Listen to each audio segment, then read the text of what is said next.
कहते हैं कि इस जन्म मरण के दुसह दुख से अपना पिंड छुड़ा लेना। सज्जनाओं, ये जन्म मरण के चक्कर जो हम लोगों को लगा रहा है, यह चक्कर से मुक्त होने के लिए इशारा कर रहे हैं गुरुजन। और कैसे मुक्त होगा, इन्हें जानना होगा हम लोगों को। और जब तक नहीं जानेंगे तब तक यह भवसागर से पार नहीं हो पाएंगे। यह भवसागर के यह गहरी समुद्र में हम लोग तैरते रहेंगे लेकिन पार नहीं हो पाएंगे, हमें किनारा नहीं मिलेगा। और किनारा मिलेंगे जब गुरु की युक्ति पर चलोगे तो किनारा मिल सकता है। ऐसा बात नहीं है कि नहीं मिलेगा। अगर कोई इंसान कहीं जाकर के फंस जाता है तो निकलने का साधन होता है, वह साधन बनाना पड़ता है। कोई किसी व्यक्ति के दरवाजे के आगे बहुत बड़ा अड्डा बना देता है, बहुत बड़ा गहरा कुंडा खोद देते हैं। अब बताइए वह कैसे निकलेंगे? लेकिन मनुष्य एक ऐसा प्राणी है, वह अपना रास्ता को स्वयं बना लेता है और रास्ता बना करके वह निकल जाता है। इसका मतलब ये नहीं कि आगे गड्ढा हो गया है तो अब मनुष्य वहीं पर खड़ा रहे, नहीं, उनको निकलने का व्यवस्था अपने आप लगा लेते हैं। पानी जिस तरह स्वयं अपना रास्ता को बनाते हैं, उस तरह मनुष्य आप अपना रास्ता स्वयं बनाते हैं। महात्मा बुद्ध क्या कहा अपने भक्तजनों को? आपो दीपो भव, यानी कि अपना दीप आप स्वयं जलाइए। किसी का कोई दीप जला नहीं पाएगा। अपना दीप आप स्वयं जलाइए, अपना रास्ता आप स्वयं खोज लीजिए। एक कोरा कागज है और यह धरती पर यह मनुष्य आकर के अपना लीला करते हैं, अपना कला दिखाते हैं, अपना जो है कि हुनर दिखाते हैं कि मैं क्या हूं, मैं क्या कर रहा हूं, मैं क्या करने आया हूं, क्या करके जाना है।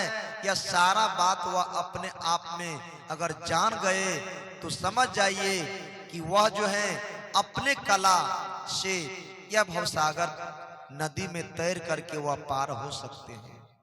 सज्जनों, इसलिए संत कहते हैं कि आप केवल जाकर के सुनिए, आप केवल जाकर के समझिए, और सुन करके समझ लेते हैं और संतों की वाणी को अपना अंतर उतार लेते हैं तो यही सबसे बहुत बड़ा कला है।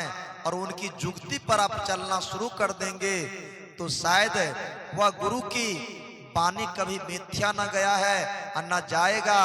आपको जो है भवसागर को पार करेंगे। वह गुरु जो है एक ऐसा केवट है, ऐसा नौका चला रहे हैं, अगर वह नाव पर आप सवार हो गए तो आपका नाव किनारे लगेंगे और आप पार जरूर हो जाएंगे।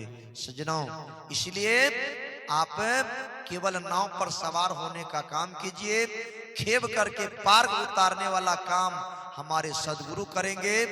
हमें कैसे जाना है, कैसे हमें पार होना है, केवल उनकी जुक्ति पर चलते रहेंगे तो रास्ता अपने आप निकल जाएंगे। रास्ता को ढूंढने की आवश्यकता नहीं पड़ेगी। सज्जनों, कितने व्यक्ति कहते हैं कि राम नाम लेने से हम भवसागर पार हो जाएंगे। कैसे पार होगे? यहाँ पर कभी नहीं लिखा है कि राम राम करी त मरबे करी, हरि हरि करी त जड़बे करी, और गुरु गुरु करी त नरके में पड़ी। तो बोला कौन नाम से तरी? अब विचार कीजिए, राम नाम कह रहे हैं तो मर रहे हैं, हरि हरि कह रहे हैं तो जर रहे हैं, और गुरु गुरु कह रहे हैं तो नरक में पड़ रहे हैं।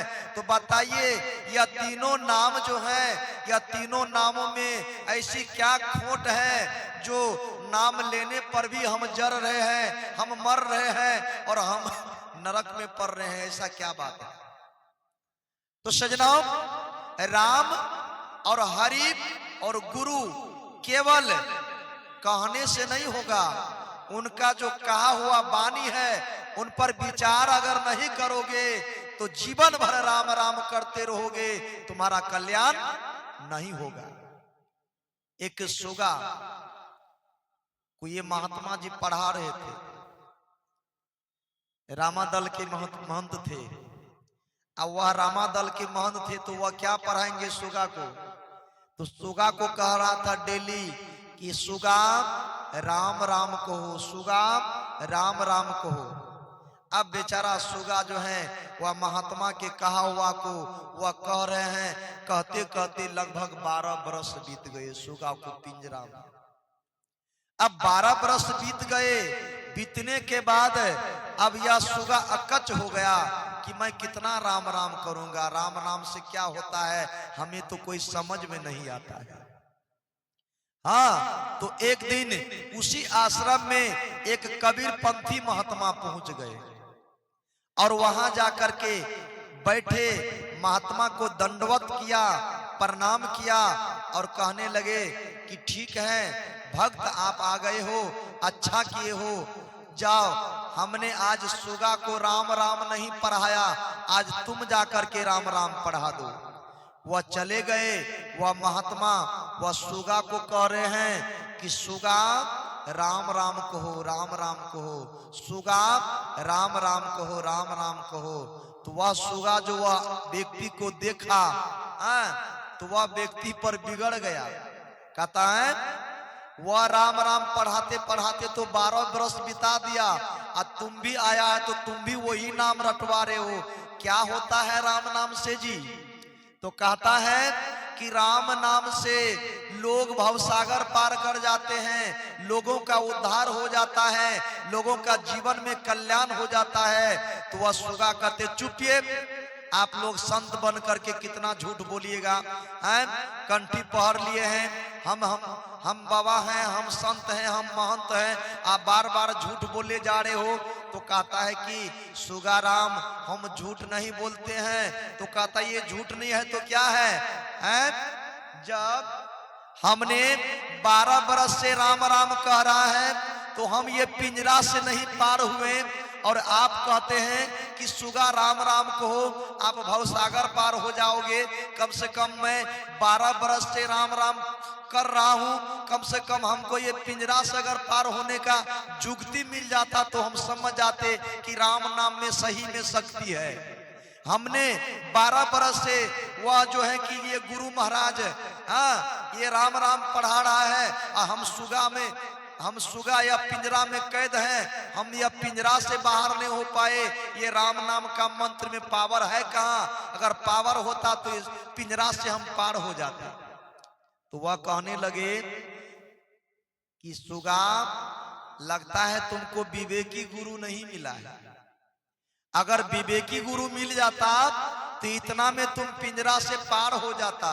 तो कहता है अब कैसा विवेकी चाहिए, कितना बढ़िया तो रंगा ढंगा बाबाजी है, बड़ा बड़ा दाढ़ी है, 4 चक्का गाड़ी है, और जगह जगह जाकर के बड़ा बड़ा भाषण करते हैं। अब इनसे कैसा महात्मा चाहिए?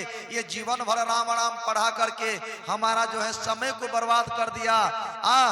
हमको जो है कि जब हम नहीं कुछ पा सके तो यह महात्मा क्या पाएंगे? तो वह कबीरपंथी महात्मा क्या कहते हैं कि बाबू आज जो है आपको जो है ये भवसागर से हम पार करवा देंगे, या मैं गारंटी लेता हूं। तो कहता देख लेंगे आज तेरा भी सदवाई। वह क्या कहा कि हमारा बातों पर थोड़ा ध्यान देना। कहा कि गुरु मुख बानी उपजे, शीश साच करीमान, यही विधि फंदा छूट है तो और जुगती नहीं आन। एक कबीर पंथ के महात्मा वह सुगा से कह रहे हैं कि अगर गुरु की वाणी को मान करके चलोगे तो तुम भवसागर से पार हो जाओगे। क्या कहा कि देखो अब तुम राम राम नहीं कहना है, अब तुमको ध्यान करना है, साधना करना है, मन धारण करना है। किसी अब आएगा आपका महात्मा तो आप कुछ बोलना मत, आप केवल आंख बंद कर लेना, श्वास को रोक लेना और वही पिंजरा में जो है कि या दोनों पैर को इकट्ठा कर लेना और चार चित हो जाना। कितनों वह महात्मा कहेंगे कि सुगा राम राम कहो, राम राम कहो, तुम कुछ बोलना नहीं। देखो तुम्हारा भवसागर कैसे पार होता है। सजनों, वह इतना पढ़ा करके वह चाय नाश्ता पानी किया, वह चले गए। जाने के बाद 4 बजे वह रामादल के महात्मा आए और वह जब देखा कि खराम की आवाज उधर से आने लगे, ये सुगा क्या किया, ये ध्यान में बैठ गया। जैसे ध्यान लग गया और ध्यान लगने के बाद पिंजरा में गिर गया। उधर से सुगा को पढ़ाने वाला महात्मा आया, वह पढ़ा रहे हैं कि मीठू सुगा राम राम कहो। सुगा कुछ नहीं बोलता है। फिर कहते हैं सुगा राम राम कहो, सुगा कुछ नहीं बोलता है। पिंजरा को हिला के देखा, सुगा कुछ नहीं बोलता है। सुगा को टेब करके देखा, सुगा भी कुछ नहीं बोलता है। अब जो है कि परेशान हो गया। महात्मा बोला कि लगता है यह पंछी मर गया, अब इनको फेंक देना चाहिए। चेलवासु क्या कहा कि चेला राम, ये सुगा मर गया है, पिंजरा खराब हो जाएगा, जल्दी इनको जाकर के बाहर में फेंक दो और पिंजरा खाली करके टांग दो, फिर दूसरा सुगा आएगा तो उनको इसमें रखेंगे। वह चेला क्या किया, वह पिंजरा में से सुगा निकाल करके जा करके कहीं अब जगह पर फेंक दिया और लौट करके वापस आया। और जब सुगा का आंख खुलता है तो पिंजरा से बाहर है। सुगा जब पिंजरा से बाहर हुआ, वह महात्मा का गुणगान कर रहे हैं। वह क्या कहते हैं, बोलिए सदगुरु कबीर साहिब की जय। ऐसे बोल करके उड़ गए सुगा और चले गए अपना डाल पर बैठ करके। वह सतनाम सतनाम का नाम जपने लगे और उनका बेड़ा पार हो गया। बोलिए श्री सदगुरुदेव की। तो हमरे कहने का मतलब है कि जीवन भर राम राम कहोगे, अगर विवेक नहीं करोगे, विचार नहीं करोगे, अपने आप को पहचान नहीं पाओगे, तो ये जीवन भर राम राम कहने से आपका कल्याण होने वाला नहीं है। आपको नरक में जाने से कोई रोकेगा नहीं। इसलिए गुरु की वाणी पर चलोगे नहीं, गुरु की बात को मानोगे नहीं, अपना मनमानी करोगे, अपना जो है कि लाइन रास्ता से चलोगे तो नहीं। गुरु जो कह रहे हैं उनका बात को समझना होगा।